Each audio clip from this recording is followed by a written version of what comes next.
The distributorless ignition system is designed to replace the mechanical distributor system, HEI, in controlling the ignition coil secondary coil voltage. In a distributorless ignition system, a spark plug is attached to each end of the ignition coil secondary. Each coil secondary fires the plugs in two companion cylinders, cylinders that reach top dead center, TDC, at the same time, compression and exhaust. Since polarities of the ignition primary and secondary windings are fixed, one plug always fires in a forward direction, while the other always fires in reverse. This arrangement requires somewhat more energy than conventional systems where all plugs always fire in the same direction. No ignition coil is designed to be run with the secondary unloaded. This is particularly true with distributorless ignition systems. However, the high voltage produced by these systems can cause personal injury and/or equipment damage. Since both plugs and companion cylinders fire at the same time, it is not necessary for the module to recognize which cylinder is on which stroke. Because of lower pressure in the exhaust cylinder, the plug on the waste cylinder requires less voltage to produce an arc. Therefore, most of the available voltage is used to fire the plug on the compression cylinder. With the exception of the 3800 engine with the fast start system, during initial startup, the ignition module first energizes the coil that fires the second cylinder pair that reaches top dead center in firing rotation.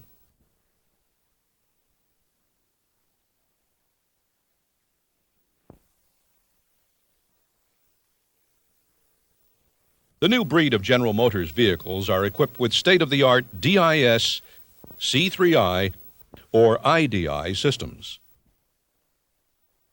To successfully diagnose and repair these sophisticated systems, you must have the approved diagnostic procedure, test equipment, and system operating knowledge. The components that will be featured in our test procedures include an ignition module, ignition coils, crankshaft sensor, camshaft sensor, and an interrupter. Distributorless ignition systems used on 3.0, 3.8, 3300, and 3800 liter engines are referred to as computer-controlled coil ignition or C3I systems. All C3I systems use a coil pack, an ignition module, and various types of camshaft and/or crankshaft sensors. C3I systems used on these engines are designated Type 1, Type 2, and Type 1 Fast Start. The distinction between Type 1 and Type 2 is the arrangement of the coil pack. On Type 1 systems, 3 coils are contained in a single molded unit, while on Type 2, the coils are individually serviceable. Our objective in this video is to inform you about the diagnostic procedures and to train you in the proper use of the test equipment. We assume that you already possess a basic working knowledge of General Motors' computer command control systems. If you're not familiar with the C3I system, refer to the NAPA Eklund tape entitled Troubleshooting and Diagnosing GM Computer Command Control Systems.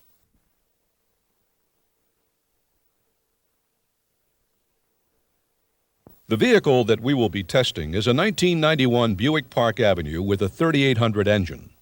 Before we begin the diagnostic procedures, there are a few precautions that must be taken to ensure the safety of the tests. First, the parking brake must be applied,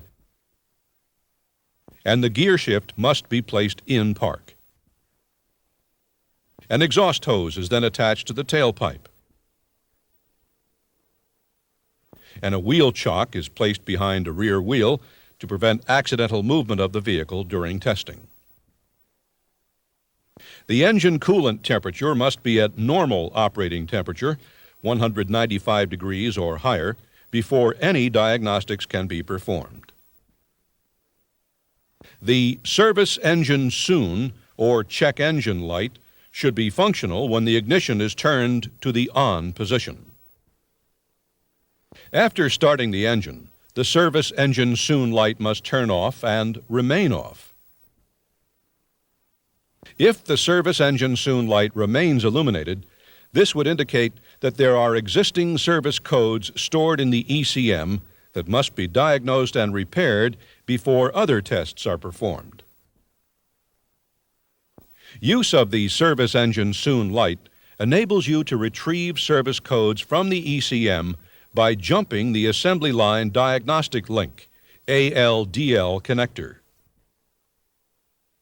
In order for you to be able to read the sensor information received by the ECM or output to the actuators by the ECM, you must use a scan tool that is designed to interface with General Motors systems. The scan tool uses vehicle power, either by plugging into the lighter or connecting directly to the battery, and is connected to the ALDL connector by a cable connection. You must then program the scan tool to the particular system and model of vehicle to obtain correct interface with the system. This is accomplished by the scan tool asking for information on the vehicle and then entering this information.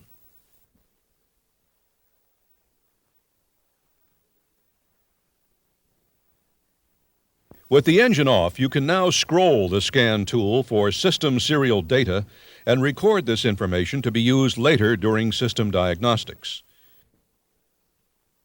You will be able to read each sensor input to the ECM and ECM output by scrolling. In order to receive a clear picture of the system's operating capabilities, you must read the sensor inputs while the system is operating under normal conditions, engine running. Before attempting to read serial data, make sure the engine coolant is at operating temperature. The oxygen sensor is operational, and that the Service Engine Soon light is functional. At this point, scroll the scan tool through each mode and record the sensor input and ECM outputs for use in later diagnostics of the system's operation. It is very important that you record serial data in both the key on, engine off, and key on, engine running modes to receive a clear picture of the system capabilities and operating status.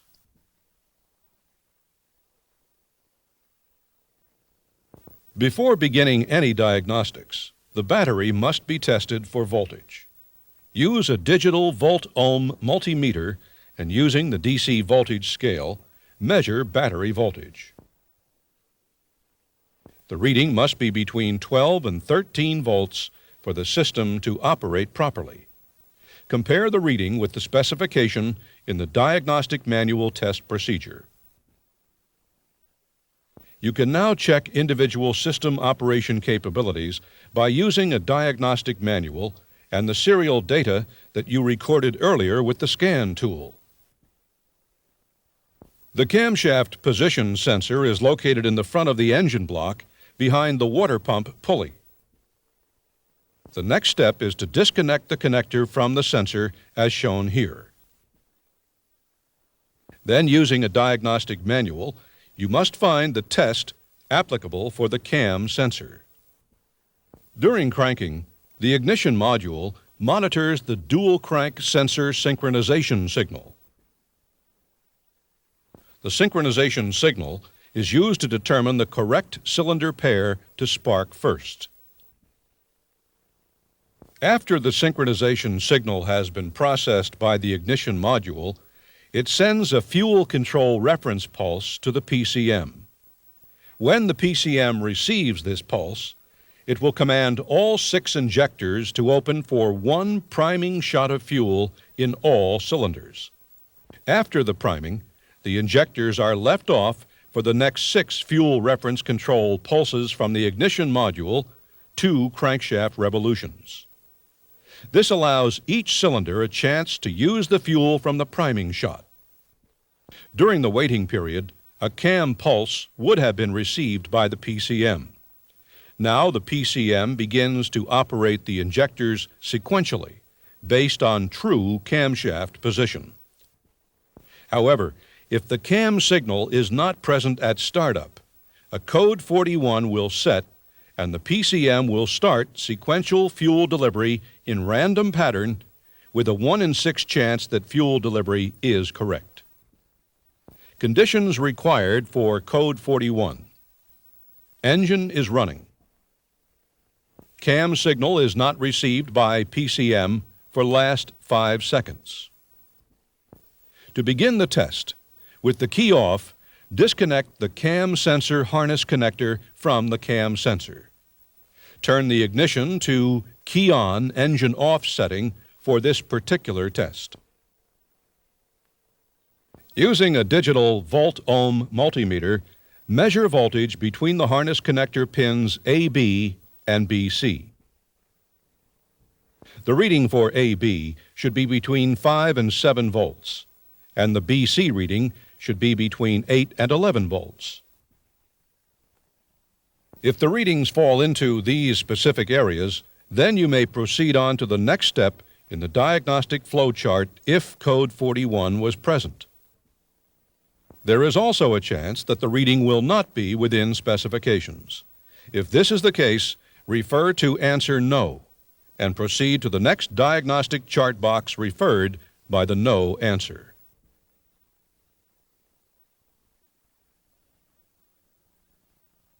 Refer to the diagnostic manual for this test, which will determine if the ignition control module is receiving correct battery voltage to operate properly.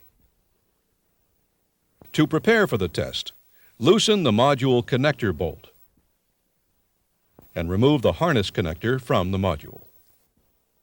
Then, using a digital volt-ohm multimeter on the DC volt scale, measure voltage at pin P, the pink black wire on the connector. You must see the battery voltage that was recorded earlier when testing the battery. If the reading is not the same, then you must follow that circuit and locate the area that is causing the problem. For instance, connector corrosion, short in circuit, open in the circuit, and so on.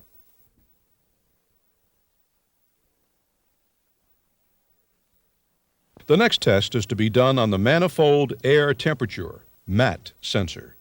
To begin, locate the MAT sensor in the air cleaner assembly and open the diagnostic manual to code 25 for proper diagnostic procedure. The intake air temperature sensor is a thermistor. The PCM applies a voltage of about 5 volts to the sensor.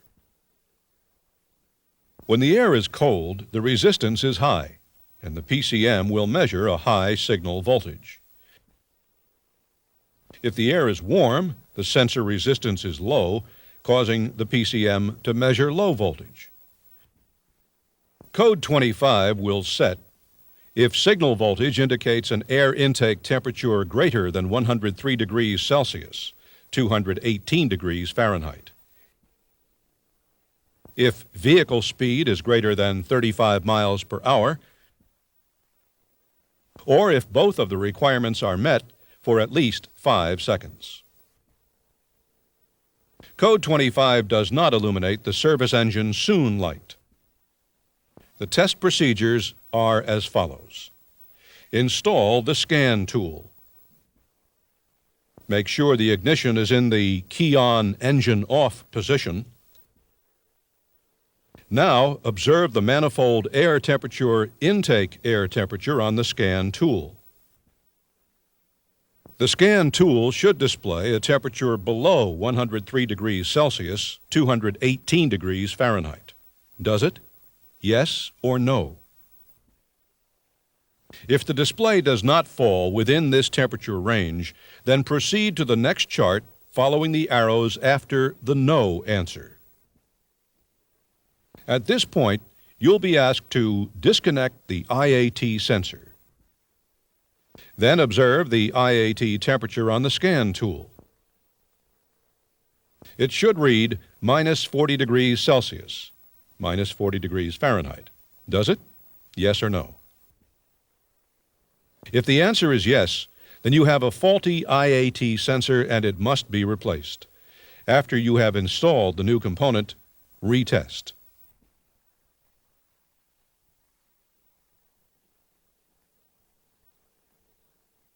To begin the testing on the throttle position sensor, locate the throttle position sensor on the throttle body area of the intake manifold. Then open the diagnostic manual to code 21 for proper diagnostic procedures. The throttle position sensor, TPS, provides a voltage signal that changes relative to throttle blade angle. The signal will vary from about 0.4 volts at idle to about 5 volts at wide open throttle. The TPS signal is one of the most important inputs used by the PCM for fuel control and for most of the PCM control outputs. The test starts by installing the scan tool. Make sure that the throttle is closed. Does the scan tool display the throttle position over 2.5 volts? The next step is to slowly move the throttle to wide open throttle position, and at the same time, you should see the reading move smoothly to approximately 5 volts.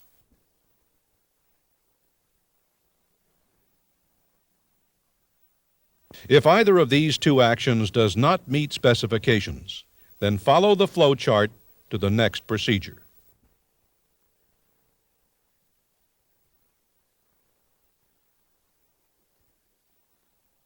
The next test is a coil test or cylinder balance test. To begin, install rubber vacuum hose between the coil terminals and the spark plug wires. Then, with a tachometer attached and engine running at normal operating temperature, check for weak cylinder operation in the ignition system. Use a non-powered test light with one end connected to a good ground, and then proceed to touch each piece of hose and observe RPM drop.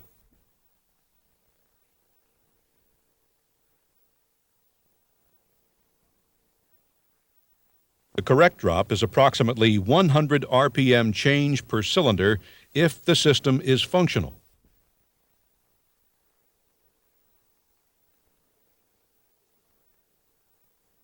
The next test is the crankshaft sensor test. To begin this test, locate the crankshaft sensor. It is better accessed from under the vehicle. The C3I fast start system on the 3800 engine uses a dual crankshaft sensor and a separate cam sensor. Advantages of the fast start system are faster startup, walk-home protection in the event of cam sensor malfunction, and more precise measurement of crankshaft sensor signals. The 3800 dual crank sensor is mounted on the front of the engine beside the harmonic balancer crankshaft pulley. The arrangement of the interrupter rings on the harmonic balancer is different than on other V6 engines. First, the outside ring has 18 evenly sized and evenly spaced interrupter blades to produce 18 pulses per crankshaft revolution. These pulses are known as the 18X signal. The inside ring has 3 interrupter blades with gaps or windows of 10, 20, and 30 degrees. These gaps, in turn, are spaced 100, 90, and 110 degrees apart, respectively. These pulses are referred to as the 3X signal. With this interrupter ring arrangement, The ignition module can identify the proper cylinder pair to fire within as little as 120 degrees of crankshaft rotation. The module can also fire any cylinder pair reaching TDC first without waiting for the cam or sync signal. Since the module does not need a cam sensor toggle to set up, the engine can start and run with a failed cam sensor. To start the test, disconnect the crankshaft sensor harness connector from the crankshaft sensor. Turn the digital volt-ohm multimeter to the DC volt scale and open the diagnostic manual to the proper test procedure. First, touch terminals A and C on the crank sensor harness from the PCM. The voltage reading should be 9 to 12 volts. Is it? Yes or no? Next, check voltage between harness terminals B and C. Once again, the voltage reading should be between 9 and 12 volts. Is it? Yes or no? If either readings are not within specifications, follow the flow chart to the next section until the problem area is isolated. Repair as necessary, as instructed by manual procedures.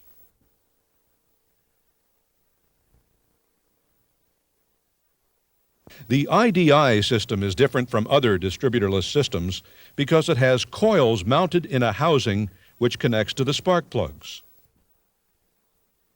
The coils and ignition module are mounted on an assembly which mounts between the camshafts on the Quad 4 system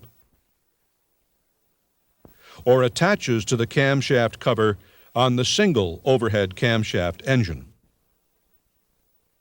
In order to test the IDI type coils, it will be necessary to remove this cover.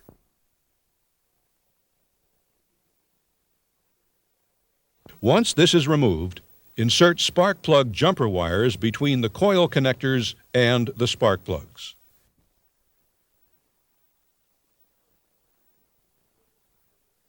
Refer to the manual for specific test specifications and procedures. The IDI system used on 2.3 VIN-code A, D, and 3 engines uses a different type of crankshaft sensor. This system and other Type 2 systems use a variable reluctance type crankshaft sensor. If a no-start condition is encountered, it may become necessary to test this sensor. This type of sensor mounts through the side of the engine block. The crankshaft has an integral interrupter ring, which is similar in design to the older style systems which had a timing coil integral to the distributor shaft. The variable reluctance type crankshaft sensors can be tested in the same manner as the older GM distributor magnetic pickups. First, locate the sensor and disconnect the wires. Connect an ohm meter to the 2 leads and measure the resistance. Refer to the manufacturer's specs and replace if required.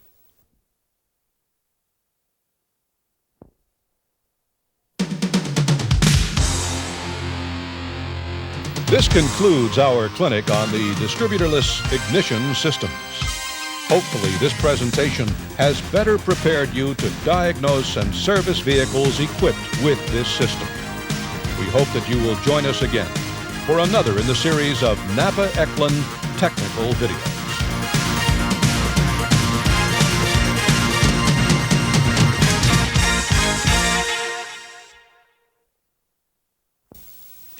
Well, that concludes our clinic for tonight. I'll be glad to stick around for as long as you guys have questions. Yeah. Well, how about it, Charlie? Aren't you glad you came with me tonight? Oh, you bet. That guy's terrific. He really knows his stuff. I told you you'd get something you could use tomorrow on the job. Oh, right, but things are changing so fast. It's tough to keep up. Without these clinics, videotapes, and manuals from the manufacturers, we couldn't. Hey, don't forget our ASC certification, too. That's right. This insignia really means something to the customers that bring their cars to our shop. You can become one of the hundreds of thousands of automotive service professionals who wear the ASE insignia with pride. A symbol that tells your customer and your employer that you've paid the price in study and hard work to master your profession. Whether it's automotive, heavy duty, or auto body and paint, there's a certification program for you. And there's plenty of training available to help you prepare for ASE's written exams. So don't wait. Contact ASE today for more information. There's an ASE insignia waiting for you.